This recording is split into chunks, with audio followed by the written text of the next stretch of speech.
김광수의 경제데이트 38회 2부를 시작합니다. 안녕하세요. 저는 길경식입니다. 안녕하세요. 서성민입니다. 네, 김광수입니다.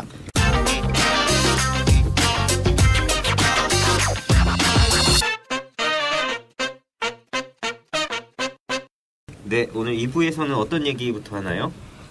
그 이제 평창 올림픽이 2월 9일 얼마 남지 않았잖아요. 네. 근데 이제 약간 해프닝 같은 게 있었는데 북한 예술단 사전점검단이라는 애들이 북한에서 20일 날 오기로 예정이 돼 있었는데 갑자기 안 오겠다라고 하면서 그 이제 신문에 이제 기사가 크게 나온 적이 있는데 그때 이제 그 약간 연락이 두절이 됐나 봐요, 남북 간에. 근데 이제 다시 연락이 재개돼서 그 21일 임시 열차를 타고 이 북한 예술단 사전점검단이 이제 서울로 도착을 했다고 그렇게 나왔습니다. 근데 이 기사를 딱 나왔을 때 중간에 그 이 평창 올림픽을 가지고 북한이 남한 정부를 참 그 우롱한다는 느낌을 저는 좀 들었거든요.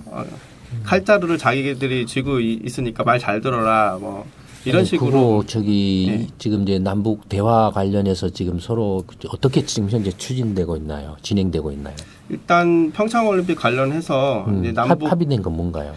그때 뭐 예를 들어 단일팀 구성이나 단일팀은 이제 아이스하키 팀은 단일팀 여자 아이스하키 걸로 팀 합의가 됐고요. 아, 그래요. 그다음에 참가 팀의 규모나 선수단의 규모, 그 오는 날짜 같은 것들도 거의 다 이제 조정이 된 것 같아요. 그러니까 이제 각자 출전을 하는데 북한은 북한이라는 나라명으로 그렇죠. 출전하고 한국은 한국이라는 이름으로 출전을 하는데 여자 아이스하키만 네. 남북한 단일팀으로 한다. 네. 근데 지금 국가 표기에 대해서도 사실 KOR 혹은 여기 ROK 이게 아니라 그냥 COR이라고 해서 공동으로 그냥 한국으로 표기하기로 그렇게 좀 이름에 대해서는 둘이 이제 마치 한 나라인 것처럼 그렇게 하기로 했더라고요. 헷갈리네.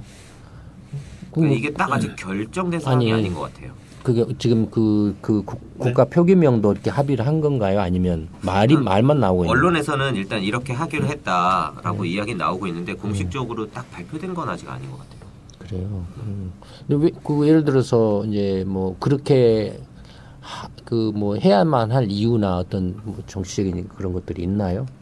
이게 예전에 한번 저희가 그 한반도 기 가지고 입장을 했었잖아요. 네. 근데 그때는 사실 굉장히 오랜 시간 논의를 거치면서 서로 이렇게 합의에 이른 건데 지금 짧은 기간 동안 예전에 했던 대로 하려고 지금 하고 있는 게 아닌가 좀 그런 느낌이 드는 것 같아요. 그러니까 사실 그 이제 김정은 국방위원장이 이렇게 그 참가하겠다라고 얘기를 한 다음부터 급물살을 탄 거잖아요.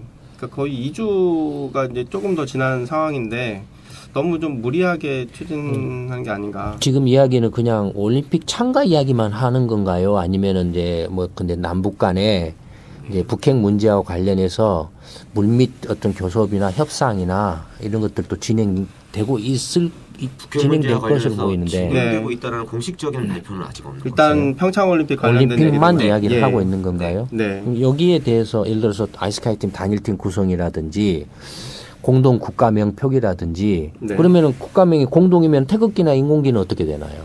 그것도 딱 확정이 안 돼서 입장할 때에 야당에서는 이제 한반도 기를 이제 쓰는 게 좋지 않겠냐. 여당에서는 뭐 그렇게 되면은 아니 민주당이 여당이잖아요. 네. 민주당은 뭐 각자 국기를 쓰자. 아니요. 각자 국기를 쓰자는 것보다 공동기를 쓰느냐 마느냐에 대해서 그러니까 여당인 민주당에서는 쓰는 게 좀 좋다는 쪽으로 이야기를 그러니까 하고 민주당은 있고. 공동기를 쓰자. 네. 남북한 공동 어떤 국가기를 쓰자. 국민의당이나 야당은 자한당은 이제 그렇게 되면 주체국인데 주체국이 자기 나라 국기를 쓰지 않는 경우가 없다. 일반 그 사람들의 그 여론은 어떤가요? 예를 들어서 뭐 단일팀 구성이라든지 공동 국가명 표기라든지 뭐 이렇게 공동 국기 뭐라든지 이런 거에 대한 여론은 어떤가요? 반응은 어떤가요? 일단 단일팀 구성에 대해서는 조금 반대가 많은 것 같아요. 반대 목소리가 좀 많이 있는 것 같고. 반대 이유는?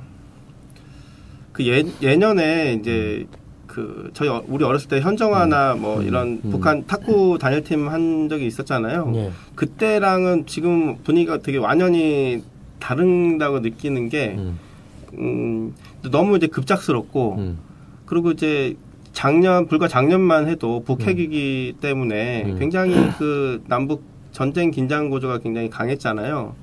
거기에다가 이제 느닷없이 이제 아무런 그런 거 없이 김정은이 평창올림픽 참가하겠다라고 하니까 정부가 급작스럽게 또 이런 그 이 평창올림픽을 이제 평화 분위기를 정착하기 위해서 하는 그런 노력이 되게 이제 가상해 보이긴 하는데 이게 과연 평창올림픽이 끝나고 나서도 이 평화 기조가 유지가 될까? 여기에 대해서 국민들이 지금 이제 하키팀과 관련해서는 기존에 이제 선수들이 그 국가대표로 선발이 됐잖아요.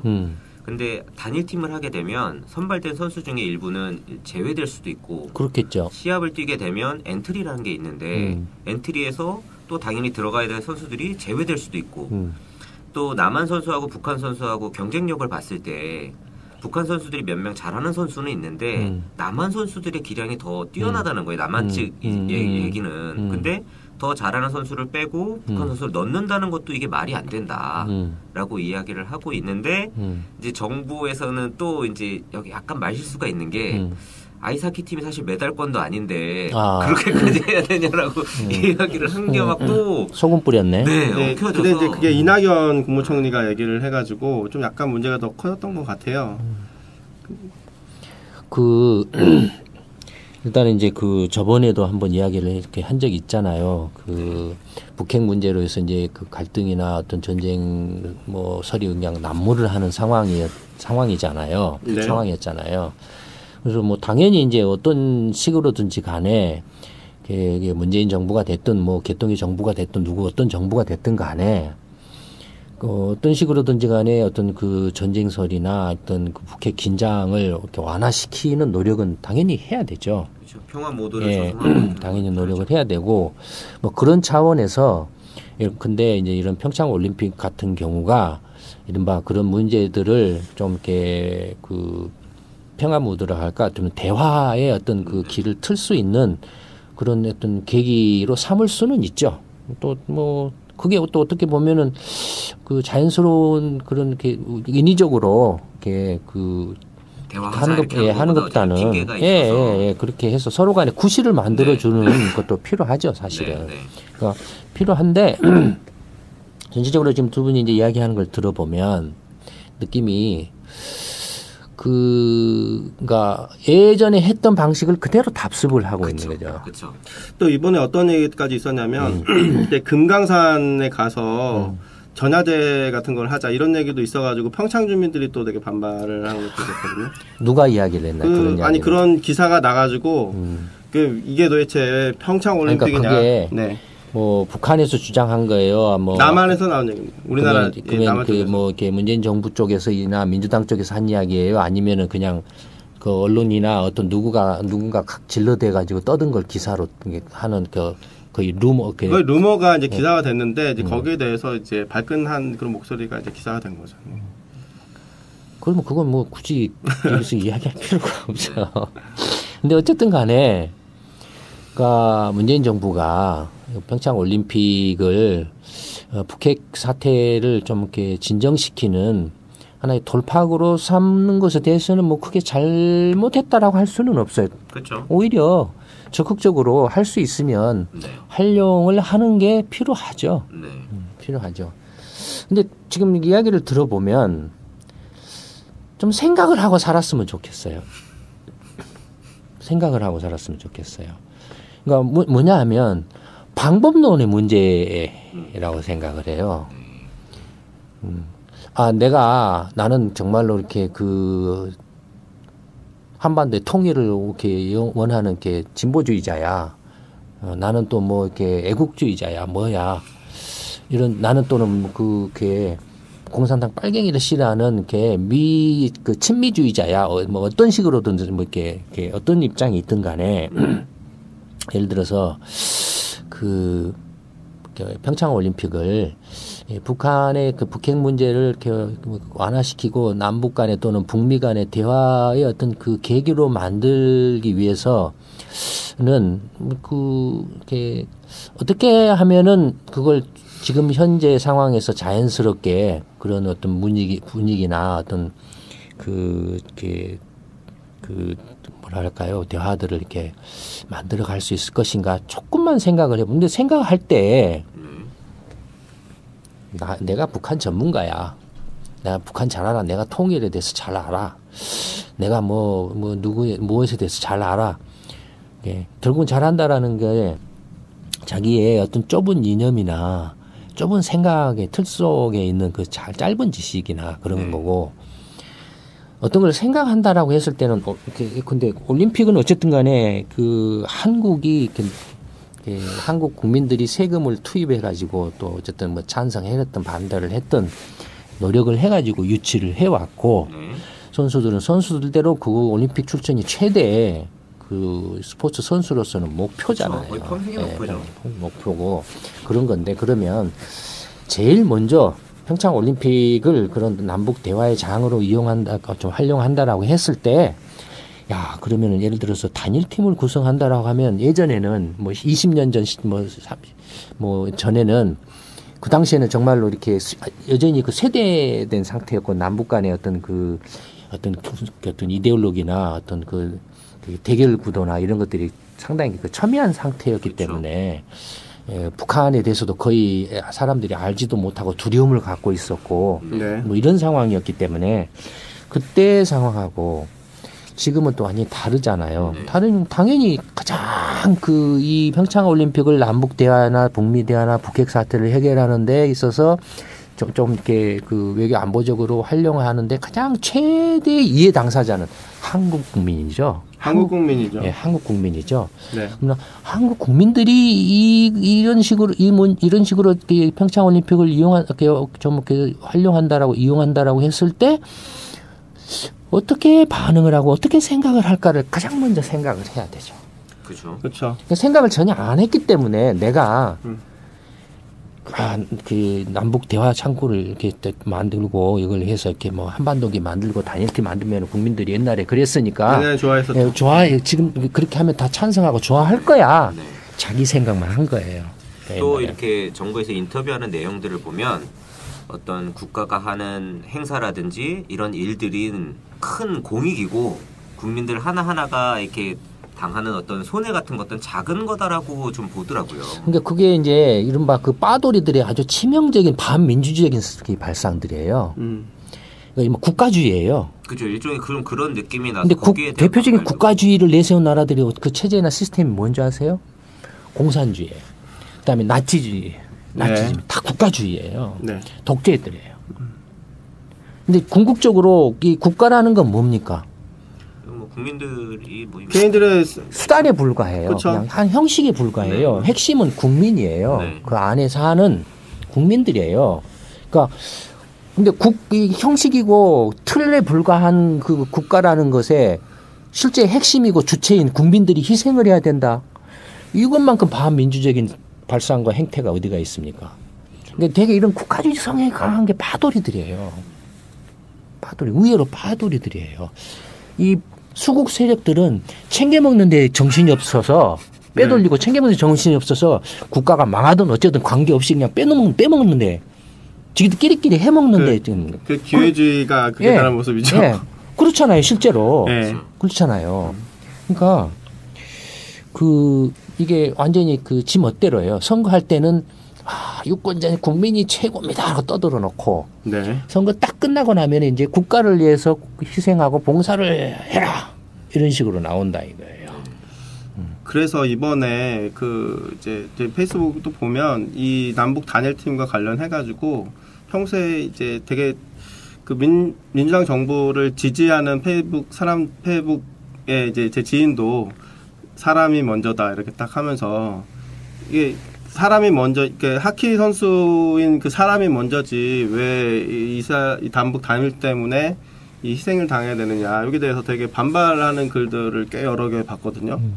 그러니까 뭐 꼭 그런 문제뿐만 아니라 특히나 이제 이렇게 좀 굉장히 중차대한 문제잖아요. 지금 북핵 문제가 심각하고 아주 중대한 문제인데 이런 중대한 문제에 대해서 문재인 정부가 평창 올림픽을 저번에도 한번 팟캐스트에서 이야기를 했던 것 같은데 뭐 어쨌든 간에 그 외교 안보 전략 차원에서 어떤 대화의 창을 이렇게 마련할 수 있는 계기로 삼으려고 한다는 것은 당연히 그렇게 해야 되는 거예요. 사실 그렇죠. 어떻게 보면. 그렇죠. 그러니까 그거에 잘못됐다거나 그게 뭐 나쁘다고 비난할 수는 없어요. 당연히 그렇게 해야 돼요. 다만 문제는 뭐냐면 방법론이라는 거예요. 어떤 식으로 그러면 이걸 이렇게 대화의 창을 만드는 식으로 이렇게 만드는데 이렇게 하느냐 하는데 그 방법론적인 면에 있어서 누구를 가장 고려하고 신경을 쓰고 배려를 해야 되는가 하는 거예요. 아, 일반 국민들은 잘 몰라. 나는 이렇게 비밀 정보를 가지고 있어. 그래서 내가 책임을 지고 해야 돼. 그래서 국민들이 무조건 나를 믿어주고 따라줘야 돼. 이런 식으로는 정말로 그런 것들이 아주 전형적인 그 독재자들의 그 전형적인 모습들이에요. 그러니까 자기가 독재가 아니라고 하더라도 이렇게 은연중에 하는 그런 행동들이 국가주의적인 발상들이 이렇게 하는 것들이 별반 다를 바가 없어요, 사실은. 그렇다고 지금 이렇게 평창 올림픽 관련해서 이렇게 이렇게 단일팀을 구성하고 뭐 했다는 것이 그러면 독재주의냐? 그런 이야기는 아니죠. 그렇죠. 네. 근데 이게 문재인 정부든 이렇게 지금 정권에서 하고 있는 여러 가지 일들을 보면 사실 내세우고 있는 그 의도나 목적 같은 건 되게 좋은 경우도 있는 것 같아요. 근데 그로 인한 결과들이 그러니까 뭐 최저임금 인상이라든지 뭐 소득을 늘려주겠다 이런 목적 같은 건 좋은데 이 방법에 있어서 뭐 공무원 일자리 늘린다든지 이런 것들이 오히려 더 큰 문제를 양산하고 있어서. 저 지금 문제가 그 혼란가 지금 이제 문재인 정부 출범하고 거의 약간 이제 아직 1년이 채 안 됐죠. 네. 1년이 거의 조금 한 3개월 정도 남았나요? 뭐 그 정도 되는데. 하여튼 그동안에 나온 이제 부동산 방금 얘기해서 부동산 대책이라든지 뭐 또 무슨 또 대책이 또 나왔던 것 같은데 부동산. 재건축 연한을 30년에서 이제 40년으로 늘린다. 그래서 재건축 시장은 이렇게 뭐 투기를 잠재우겠다. 그러면은 진짜 한 달에 한 번꼴로 대책이 나오네요. 거의 한 달에 한 번꼴로. 네. 일기 쓰듯이 막. 근데 일기 쓰지 않겠다라고 해놓고 일기는 계속 쓰고 있잖아요. 네. 이렇게 그다음에 그 아까 말한 그 이제 그 뭡니까 최저임금 문제 같은 경우도 이거 생각을 안 하고 그냥 이제 그냥 내가 빠돌이야라는 그런 입장에서 내가 진보주의자야 나는 뭐 보편적 복지주의자야 재벌은 때려잡아야 돼 뭐 이런 식으로 예를 들어서 공정거래위원회 같은 경우 제가 저기 한번 이야기했던 이것도 이야기했던 것 같은데 말만 계속 하고 있지 실제로 뭘 한 게 뭐냐 이거예요. 재벌을 때려잡을 거야. 재벌 니네들 알아서 기어 조심해. 뭐 이런 식으로 이야기하고 말만 셀프 개혁이에요. 말만 떠들고 있지 실제로 뭘 하고 실제로 뭐 그 결과 성과가 낸 게 뭐냐 이거예요. 구체적으로 없어요. 만약에 이제 그 예를 들어서 이제 뭐 파리바게뜨라든지 시끄러워가지고 떠들썩하면 이제 그런 거나 가서 이렇게 뭐 또 왔다 갔다 하지. 그러니까. 뭐 그런 거라든지 또 지금 말한 이제 그 뭡니까 가상화폐 문제 같은 경우도 가상화폐 거래소 폐쇄 문제요? 네, 그것도 어땠습니까? 왔다 갔다 좀 혼잡했죠? 한번 이야기해 보세요. 네, 그러니까 가상화폐 거래소 폐쇄와 관련해서 이제 정부 정책 혼선이 굉장히 좀 극심했다라고 생각이 들고 제가 얼핏 보니까 문재인 대통령도 각 부처들 왔게 헷갈리지 말고 혼란스럽게 하지 말고 좀 정리해서 해라라고 이렇게 얘기했었죠. 그런 기사를 본 적이 있는 것 같아요. 그 제가 이제 이렇게 보다가 정말 이제 혼란함이 극심하다고 생각이 됐던 게 1월 11일이었거든요. 이제 지난주인데 이제 가상화폐 관련해서 이제 사실 그 2017년 7월달에 그 더불어민주당이 정무위원회에서 금융상품 파생과 관련해가지고 그 법안을 발의를 한 적이 있었는데 이게 통과가 안 됐어요. 안 되고 있다가 이제 11월 달부터 이제 가상화폐 관련해가지고 이제 심각성을 이제 그때서 이제 정부가 인지를 한 것 같은데. 그러니까 지금 작년에 그 가상화폐 문제를 논의를 했다라는 거네요. 작년 상황을 한번 좀 정리해서 알려드릴게요. 네. 작년에는 2017년 9월 1일에 금융위가 주도를 해서 가상화폐 관계기관 태스크포스를 개최를 한번 했어요. 그래서 여기서는 일단 암호화폐 관련한 ICO, 그러니까 이렇게 IPO 하는 것처럼 신규로 가상화폐를 발행하는 건 이제 금지한다, 처벌하겠다라고 이야기를 했고 그 다음에 이제 여기 관련해서 회의가 몇 번 있었다가 12월 4일 날 이 주무부처가 금융위에서 법무부로 바뀌게 돼요. 그리고 법무부가 12월 8일에 거래소 폐쇄하는 게 어떻겠냐라고 태스크포스에 논의를 제안을 했는데 이게 보류가 된 상태였었어요. 그런 상태에서 이제 지지부진하다가 1월로 넘어오면서 이 박상기 법무부 장관이 마치 이제 모든 논의가 끝난 것처럼 폐지 법안에 부처 간 의견은 없다라고 하고 최종구 금융위원장이 부처 간 조율이 끝났다라고 이렇게 얘기를 했어요. 그러니까 이제 법무부하고 금융위가 둘 다 법률 간 조율이 끝나서 이제 가상화폐 거래소를 폐쇄하겠다라고 했는데 이제 기획재정부에서는 이제 그 전에 이제 더불어민주당하고 이제 국회에서 이제 반발의 목소리가 이제 나온 거죠. 그러다가 이제 그 기획재정부에서 이제 발을 빼는 모습을 보였고 이 논란이 더 커지니까 청와대에서 이제 뒤늦게 확정된 방안이 아니다, 조율된 것이 없다, 이제 이렇게 얘기를 했던 거죠. 지금 이 이야기 법무부 장관 발표하고 금융위원장도 보조를 마쳤는데 과도한 규제라는 비판이 나오니까 청와대가 이제 뒤늦게 입장을 번복을 한 거죠. 그러니까 지금 스토리로 보면 네.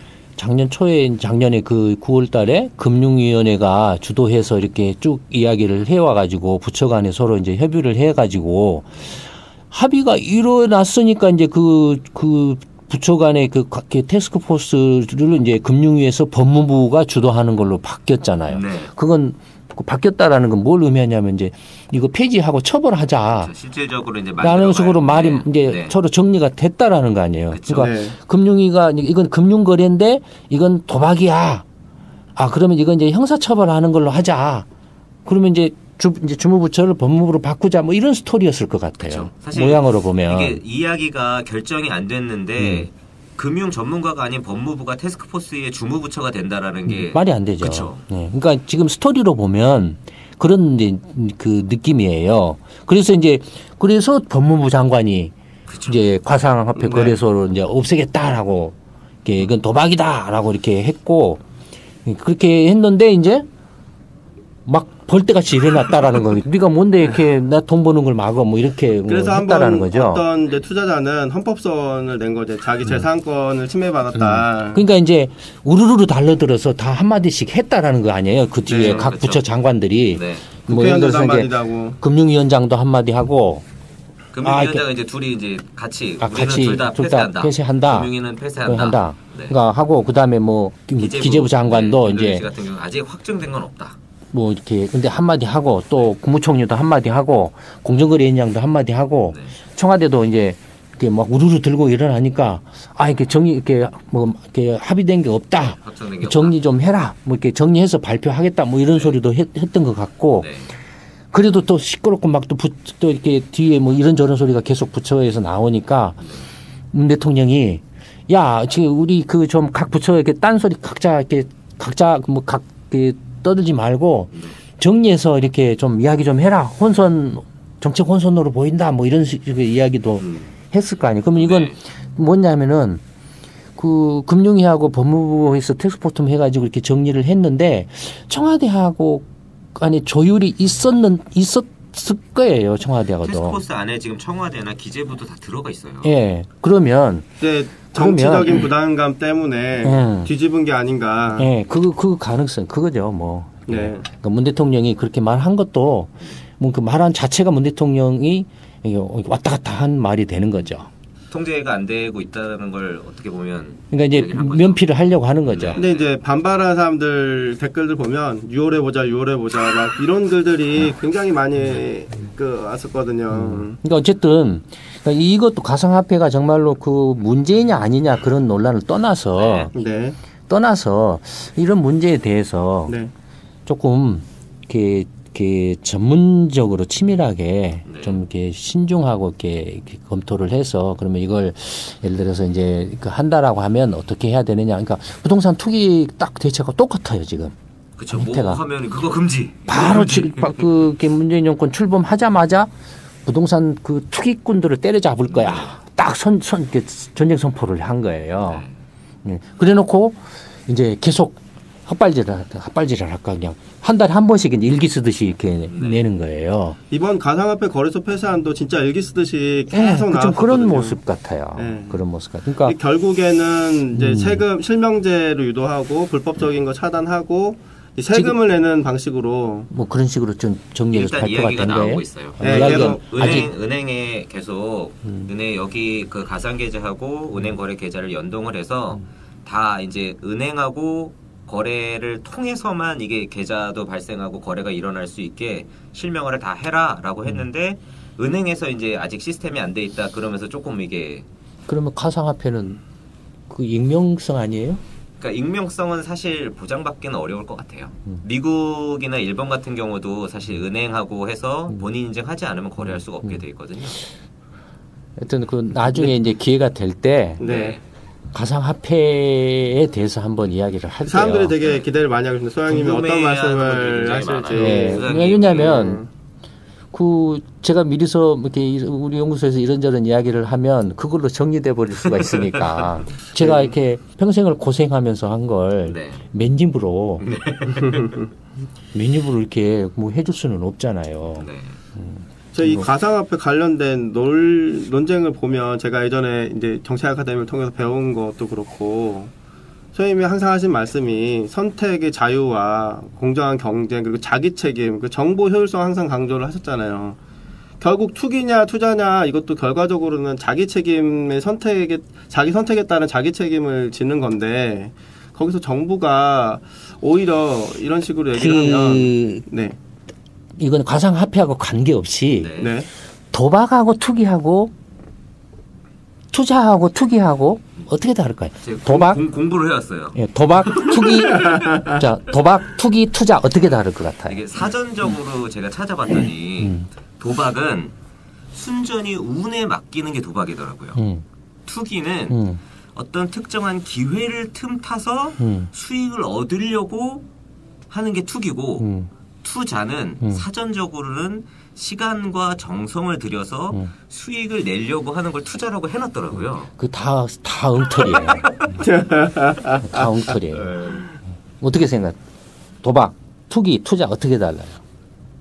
근데 이게 도박은 진짜 확률의 문제인 것 같고 투기는 그 비정상적인 그 뭐라고 해야 되나 좀 되게 장단기로 나눠서 저는 생각을 하고 싶거든요. 투기는 굉장히 단기적인 접근이고 투자는 좀 장기로 하는 게 그렇게만 일단 사실 이제 그 투기하고 투자는 같은 말이에요. 투기하고 투자는요? 네, 같은 말이에요. 투기하고 투자는.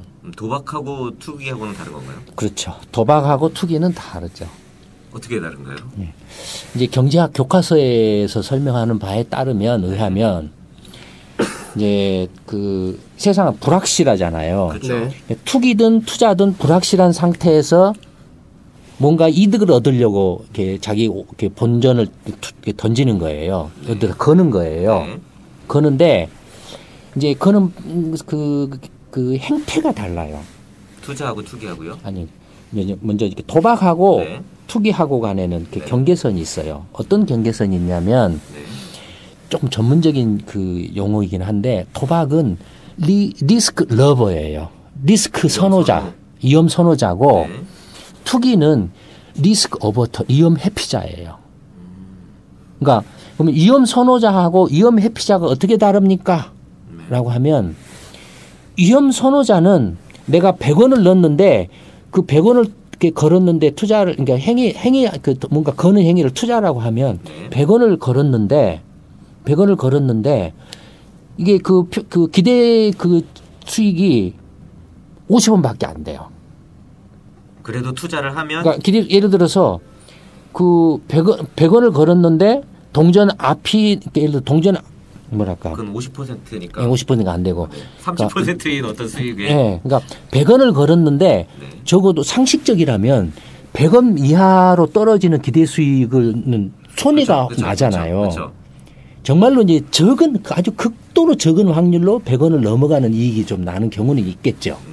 확률이니까 경우 수가 있겠는데 좋을 때 100원 본전치기 할 때 손해 날 때로 치면 이제 이익이 날 때가 예를 들어서 뭐 200원인데 100원을 넣었는데 200원인데 확률이 1%밖에 안 돼요. 네. 그다음에 100원을 넣었는데 똑같이 번전치기 하는 100원이 나올 확률이 예를 들어서 9%밖에 안 돼요. 100원을 넣었는데 이제 50원이 되는 확률이 90%예요. 그러면 이거 평균 기대 수익은 어떻게 됩니까? 100원 밑으로 떨어지겠죠. 그쵸. 한 55원이나 이런 정도 되겠죠. 네. 이게 리스크 선호자예요. 그런 투자에도 투자를 하는 게. 네, 그러니까 이건 상식적으로 안 맞죠. 그렇죠. 비합리적이죠.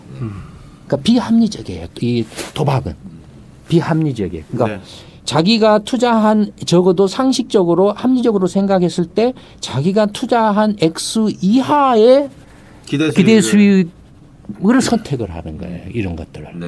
이 사람이 선택하는 이유는 뭐냐면 이 200원이라는 1%밖에 안 되는 200원을 얻을 수 있다라고 이렇게 생각하는 건 뭡니까? 그건 비합리적인 행동이에요. 지금 그 완전 복권 완전히 도박. 그러니까 복권이 그거예요. 복권이 그거예요. 네. 근데 복권은 예를 들어서 이제 공적 기관에서 하는 복권은 도박이 아닌가요? 예, 그러니까 도박이에요. 합법적 도박이죠. 그러니까 도박인데 뭐냐면 그게 유흥이라고 생각하는 거예요. 놀이라고 생각하는 거예요. 잃는 금액 자체가 워낙 작으니까. 예, 적지만은 확률 이렇게 200원이 될 뭐 50억 원에 당첨될 확률이 0.00001%지만 활용한분의 1. 네, 1%지만 5천 원, 만 원 재미로 한다니까. 뭐 이렇게 카드 놀이라든지 주사위 던지기 이런 그 오락으로 생각한다라는 거예요. 네. 그러나 일반 사설 이제 도박장은 그건 불법이다라는 거죠. 네. 그러니까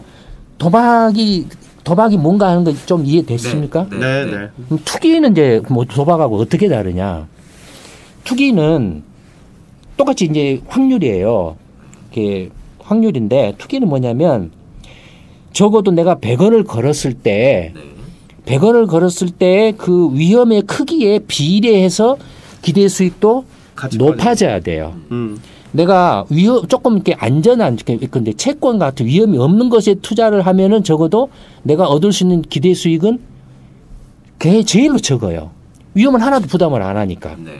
그다음에 내가 위험이 한 50 정도 되는 어떤 그 주식이나 이런 것에 투자를 했을 때 내가 그 위험이 50이라면 예를 들어서 내가 손해를 볼 위험이 뭐 이렇게 50% 이익을 볼 그게 50%. 근데 이런 정도의 투자를 한다라고 하면은 어떻습니까? 그때는 내가 지금 100을 넣었을 때는 적어도 120의 기대 수익이 있어야 돼. 예를 들자면 만약에 내가 100이라는 위험을 이렇게 위험 있는 안에 투자를 했을 때는 적어도 150의 기대 수익이 있어야 돼요. 그러니까 이 투기는 뭐냐면 위험에 비례해서 얻어지는 기대 수익도 일정하게 비례해서 늘어나야 돼요. 그리고 직선이에요, 직선. 네. 올라가는 위험이 늘어나면은 기대 수익도 높아져요. 비례적으로 정비례로 늘어나는 거예요.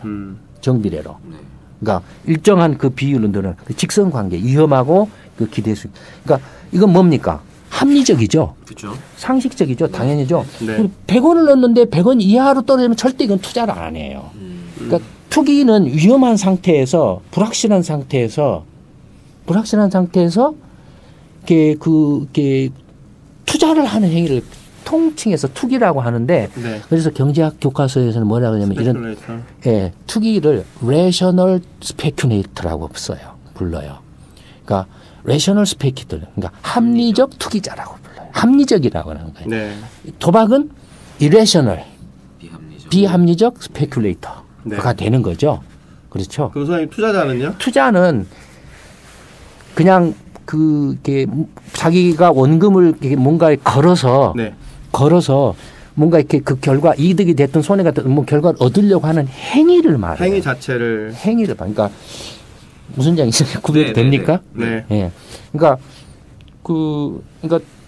그렇게 보면은 투기라는 말하고 투자라는 말도 같고 사실은 근데 도박은 투자라고 부르지는 않아요. 네. 도박은 경계가 있네요, 딱. 예.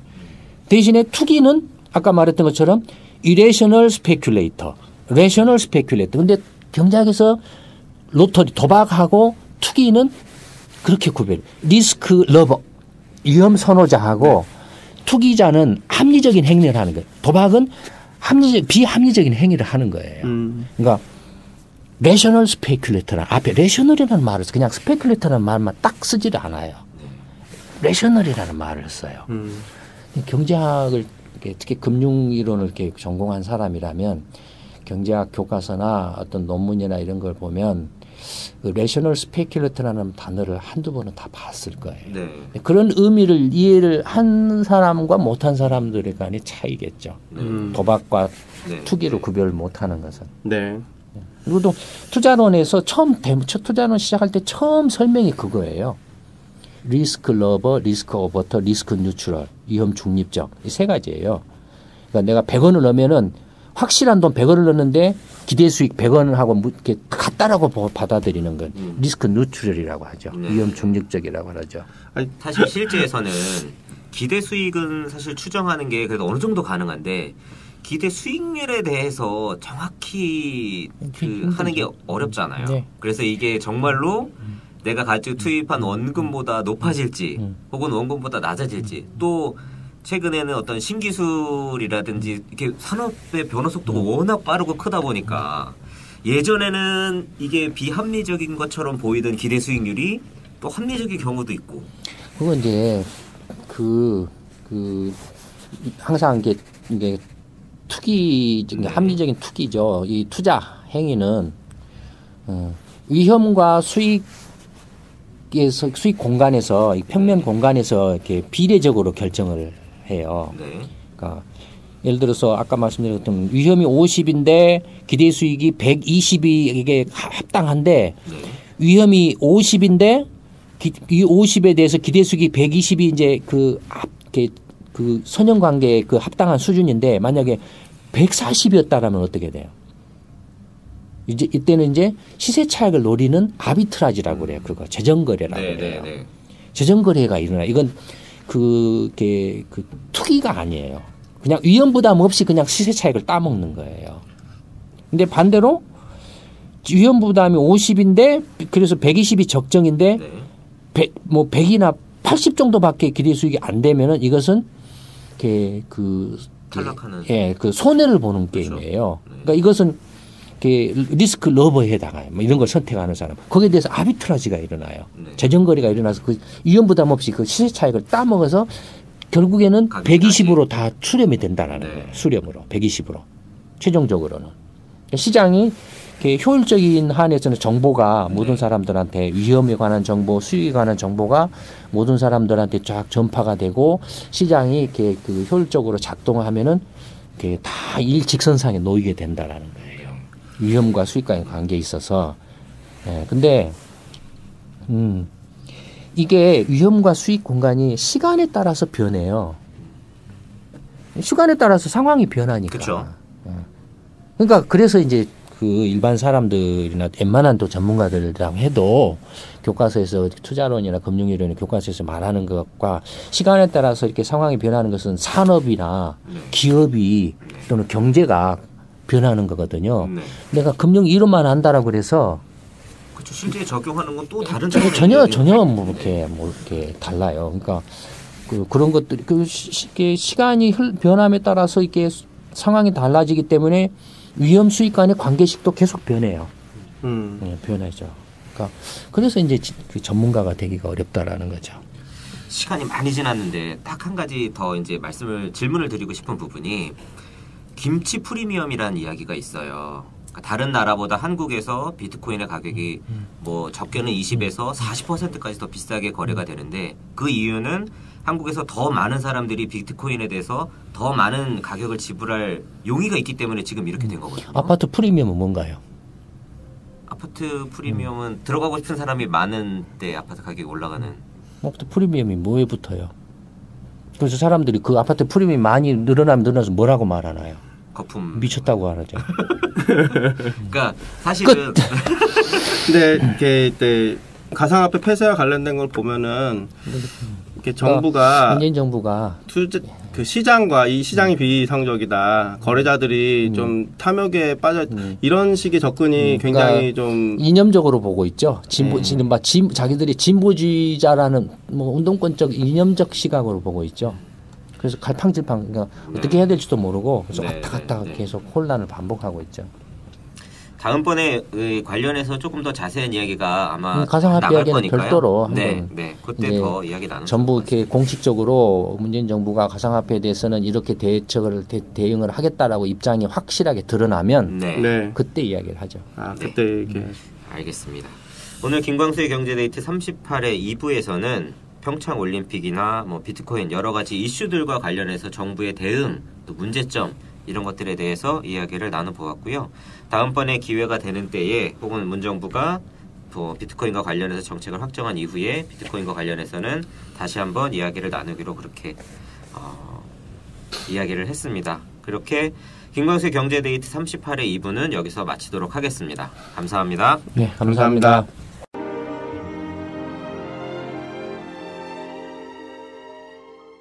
이순신 프로젝트 정책 아카데미는 평범한 직장인, 가정주부, 자영업자, 전문직 종사자, 교수, 대학생 등 다양한 분들이 함께하고 있습니다. 당신은 어떻게 이순신 프로젝트 정책 아카데미에 참여하게 되셨나요? 그동안은 팟캐스트나 인터넷 언론에 나오는 내용들을 제가 원하는 방향으로 해석하거나 믿고 또는 그렇게 행동을 했었는데 정책 아카데미 수료 후 생각하는 힘을 가지게 되었습니다.